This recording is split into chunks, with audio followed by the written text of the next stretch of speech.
काम करता है। वहाँ पर पुलिस चीफ भी होते हैं और तभी वहाँ पर एक आदमी आता है जो बहुत अजीब बिहेव कर रहा होता है। ऑड को उसके चारों तरफ बहुत सारी शैतानी आत्माएं दिखती हैं। सिर्फ ऑड ही उन्हें देख सकता है और इस तरह की क्रीचर्स का, इस तरह की आत्माओं का दिखने का मतलब ये है कि उस इंसान की बहुत जल्दी बहुत बुरी तरह से मृत्यु होने वाली है। और उसका पीछा करना शुरू कर देता है। तभी उसकी दोस्त आती है और बताती है कि मैंने रात को सपना देखा जिसमें मेरी और मेरे दोस्त की मृत्यु हो गई और ये सपना वैसे ही होता है जैसे ऑड ने देखा था। और ऑड इस वक्त उस आदमी का पीछा कर रहा होता है। वो आदमी अपने घर जाता है और कुछ ही देर बाद घर से निकल जाता है। उसके घर से निकलने के बाद और उसके घर के अंदर जाता है जहाँ घर की हालत बहुत ज्यादा खराब होती है। जब वो ड्रॉर खोलता है तो वहाँ पर टाउन के हर एक इंसान की फाइल होती है। कैलेंडर पर भी हर एक तारीख पर कुछ ना कुछ लिखा होता है, लेकिन उस कैलेंडर में 15 तारीख का पेज फटा हुआ होता है जिससे समझ जाता है कि 15 तारीख को कुछ ना कुछ होने वाला है। तभी उसे सामने एक दरवाजा दिखता है जहाँ से उसे अजीब सी आवाजें आती हैं। जब वो उस दरवाजे के अंदर जाता है तो वहाँ पर बहुत सारे पक्षी कैद होते हैं। वहाँ पर एक आउल भी होता है और तभी दीवार पर एक होल होना शुरू हो जाता है। उसके अंदर ऑड अपना हाथ डालता है और वो होल बहुत बड़ा हो जाता है जिसके अंदर वो फंस जाता है। दरअसल ये नर का यानी कि हेल का रास्ता है जहाँ से बहुत सारी हेल की आत्माएं हमारी दुनिया में आना शुरू हो जाती है। और किसी तरह से यहाँ से भागकर सीधा पुलिस चीफ के पास जाता है और उस आदमी की फाइल देता है जिसके घर वो गया था। दरअसल उसका नाम वो फंगस रखता है। पुलिस चीफ को ऑड पर विश्वास होता है क्योंकि ऑड की मदद से उन्होंने बहुत सारे केसेस को सॉल्व किया था। और अब पुलिस चीफ उस आदमी की यानी कि फंगस की फाइल को, उसकी डिटेल को चेक करते हैं, लेकिन उसका कोई भी क्रिमिनल रिकॉर्ड नहीं होता। दरअसल ऑड का ये मानना होता है कि वो जरूर कुछ न कुछ बड़ा करने वाला है। इसीलिए फंगस का क्रिमिनल रिकॉर्ड ना होने के बाद भी पुलिस चीफ ऑड के कहने पर एक डिटेक्टिव उसके पीछे लगा देते हैं। ऑड अगले दिन अपनी दोस्त के साथ एक जगह जाता है और तभी वो ऊपर से देखता है कि फंगस गुस्से से उसकी तरफ आ रहा है। वो अपनी जान बचाने के लिए अपनी दोस्त के साथ भागता है और एक बॉलिंग गेम में आ जाता है जहां पर बॉलिंग गेम के स्टाफ ने उस तरह के कपड़े पहने होते हैं जिस तरह के लोग उसके सपने में आए थे, जो उसे उठाकर ले गए थे, जिनका चेहरा बिल्कुल सपाट था। यहाँ पर आने के बाद ऑड की शक्तियां भी पूरी तरह से कम हो गई थी। वो समझ जाता है कि यहाँ पर कुछ न कुछ है और कोई बड़ी चीज शहर में घटने वाली है। इसीलिए अब ऑड अपनी दोस्त के साथ अपनी उस दूसरी दोस्त के घर जाता है जिसे उसी तरह का सपना आया था जिस तरह का ऑड को आया था। ऑड उसके सपने के बारे में पूरी डिटेल से पूछता है जिसके बाद वो कहता है कि तुम्हें यहाँ से जाना होगा, तुम्हें और तुम्हारी बेटी की जान को खतरा है, तुम्हें अपनी मॉम के घर चले जाना चाहिए, लेकिन इस बारे में तुम उन्हें भी मत बताना। और इसके बाद वो ऊपर के कमरे में जाता है जहाँ पर उसकी बेटियां होती है।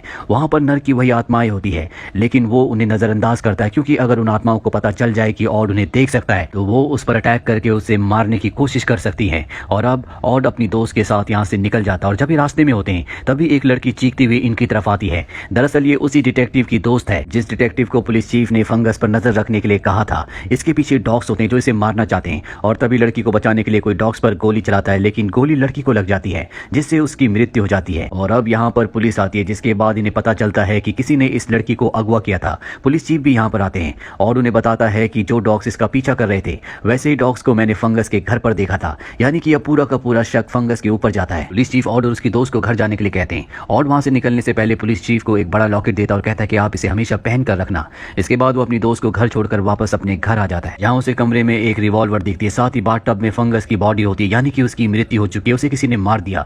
इस बारे में पुलिस को नहीं बताता। उसे लगता है कि फंगस को उन लोगों ने मारा है जो कल शहर में कुछ बड़ा करने वाले हैं, क्योंकि कल 15 तारीख होती है। इसीलिए वो उसकी बॉडी को एक मिल में रखकर शहर की तरफ वापस आता है जहाँ पर उसे हर जगह नर की यानी कि हेल की आत्माएं दिखती है। इसका मतलब यह है कि कल बहुत बड़ी तबाही होने वाली है। वहीं पुलिस चीफ के घर पर आकर कोई उन्हें गोली मारकर निकल जाता है और उन्हें जब हॉस्पिटल मिलने जाता है तो पुलिस चीफ की पत्नी उसे अपने गले से लगा लेती है और कहती है कि जो लॉकेट तुमने उन्हें दिया था गोलियां उन पर लगी जिससे उनकी जान बच गई और वो बहुत बुरी तरह से जख्मी हो गए होते हैं। और अब और किसी भी तरह से सबूत इकट्ठा करना चाहता है कि कल क्या होने वाला है। इसीलिए वो फंगस के घर जाता है और उसके कंप्यूटर की हिस्ट्री चेक करता है जिससे उसे पता चलता है कि फंगस काले जादू के बारे में बहुत कुछ इंटरनेट पर पढ़ रहा था। साथ ही उसे गाड़ी और बॉम्ब की इन्फॉर्मेशन भी मिलती है। अब जब वो सब कर रहा होता है तभी उसे किचन से कुछ आवाज आती है और जब वो किचन में जाता है फ्रिज खोलता है तो फ्रिज के पास ही उसे फंगस की आत्मा दिखती है जो उस पर बहुत गुस्सा होती है। फंगस की आत्मा उस पर हमला कर देती है लेकिन वो किसी तरह से अपनी जान बचाकर खिड़की से कूदकर भाग जाता है। लेकिन ऑड ने उसके जिस्म पर एक टैटू पढ़ लिया होता है जिस पर लिखा होता है POD यानी कि प्रिंस ऑफ डार्कनेस, और जिसकी बॉडी में भी ये टैटू है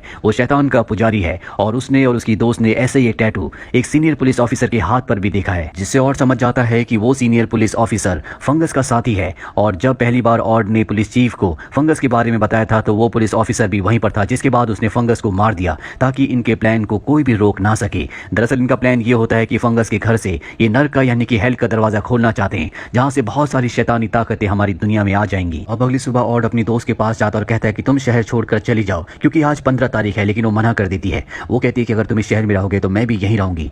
इसके बाद ऑड अपने ऑफिस जाता है जहां पर वो देखता है यहाँ सब लोगों को किसी ने मार दिया है। तभी वो देखता है कि एक पुलिस ऑफिसर ने नकाब पहना है। वो समझ जाता है कि ये वो सीनियर पुलिस ऑफिसर है जिसके हाथ में POD यानी कि प्रिंस ऑफ डार्कनेस लिखा है जो फंगस का साथी है वो बेसबॉल से उस पर हमला करता है और जब उसका नकाब हटाता है तो ये सीनियर पुलिस ऑफिसर नहीं होता बल्कि वो डिटेक्टिव होता है जिसको फंगस के पीछे उस पर नजर रखने के लिए रखा गया था, यानी कि ये भी उसी का साथी था। और अब वो सीनियर पुलिस ऑफिसर की तलाश में निकल पड़ता है ताकि वो उसे रोक सके। वो एक जगह पहुंचता है जहां पर बहुत सारे लोग होते हैं। यहाँ पर उसे अपनी वो दोस्त भी मिलती है जिसे उसने अपनी बेटियों के साथ यहाँ से निकल जाने के लिए कहा था। दरअसल अब भी वो शहर में होती है और कहता है कि तुम यहाँ से निकल जाओ, नहीं तो तुम्हारा सपना जो तुमने देखा था वो सच हो जाएगा। और अब अपने चारों तरफ ध्यान से देखता है जहां पर वो सब चीजें होती है जो उसने अपने सपने में देखी थी। बॉलिंग गेम का स्टाफ यहाँ बैठा होता है, टीवी पर मैच चल रहा होता है, साथ ही फव्वारे से पानी आ रहा होता है। और इससे पहले कि और सबको यहाँ से जाने के लिए कहता है, एक आदमी आकर गोलियां चलाना शुरू कर देता है। सबके सब लोग भागना शुरू कर देते हैं, लेकिन ये एक मॉल है, मॉल के सभी दरवाजे बंद है, इसीलिए सब अंदर फंस जाते हैं। और के पास जो गन होती है उस गन से वो उस नकाबपोश की तरफ भागता है और तभी हेल की वो बहुत सारी सोल्स उसे रोकना शुरू कर देती है।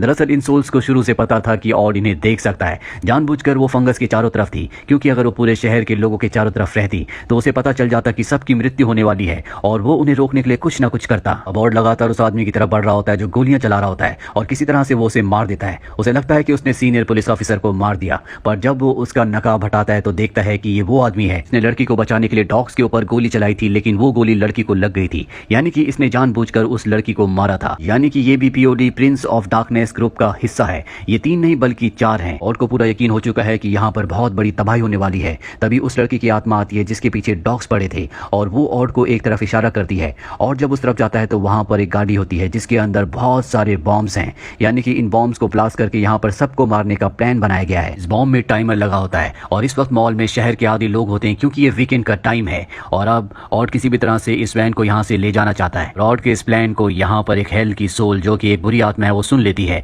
वो उस सीनियर पुलिस ऑफिसर की बॉडी पर अपना कब्जा करके ऑड को रोकने के लिए उसकी तरफ आता है। ऑड किसी तरह से वैन को स्टार्ट करके यहाँ मॉल से बाहर निकल जाता है। वो सीनियर पुलिस ऑफिसर भी उसी गाड़ी में होता है और इससे पहले कि ब्लास्ट होता और चलती गाड़ी से कूद जाता है और तभी वो गाड़ी ऊपर से नीचे गिरती है जिससे एक ब्लास्ट होता है। सीनियर पुलिस ऑफिसर की भी मृत्यु हो जाती है और बहुत बुरी तरह जख्मी होता है, इसीलिए 2 दिन बाद उसे होश आता है। वो देखता है कि उसके सामने उसकी दोस्त है, जिसे देखकर वो बहुत खुश होता है क्योंकि वो उससे बहुत प्यार करता है। वो उसके साथ बहुत ही प्यार भरे अच्छे लम्हे गुजारता है। अब यहाँ पर पुलिस ऑफिसर आते हैं, यानी कि पुलिस चीफ, और वो ऑड को बताते हैं कि वक्त आ चुका है। जिसके बाद हमें पता चलता है कि ऑड जिस लड़की से प्यार करता था, यानी कि उसकी दोस्त, उसकी मृत्यु हो चुकी है। दरअसल ऑड को भी कहीं ना कहीं इस सच का पता था, लेकिन वो इस सच को एक्सेप्ट नहीं कर रहा था और 1 हफ्ते तक वो अपनी गर्लफ्रेंड अपनी दोस्त के साथ ही रहता है। पर अब वक्त आ चुका है जब उसे अलविदा कहना होगा, इसीलिए दोनों एक दूसरे को नम आंखों से अलविदा कहते हैं। दरअसल वो जो क्रिएचर्स थे जो हेल से आए थे वो यहाँ पर सब इंसानों को इसलिए मारना चाहते थे क्योंकि इंसानों को मारने से उन्हें ताकत मिलती है। और वो 4 लोग जिन्होंने उस हेल के दरवाजे को खोला था वो शैतान के पुजारी थे जिससे उन्हें ताकत मिलती थी,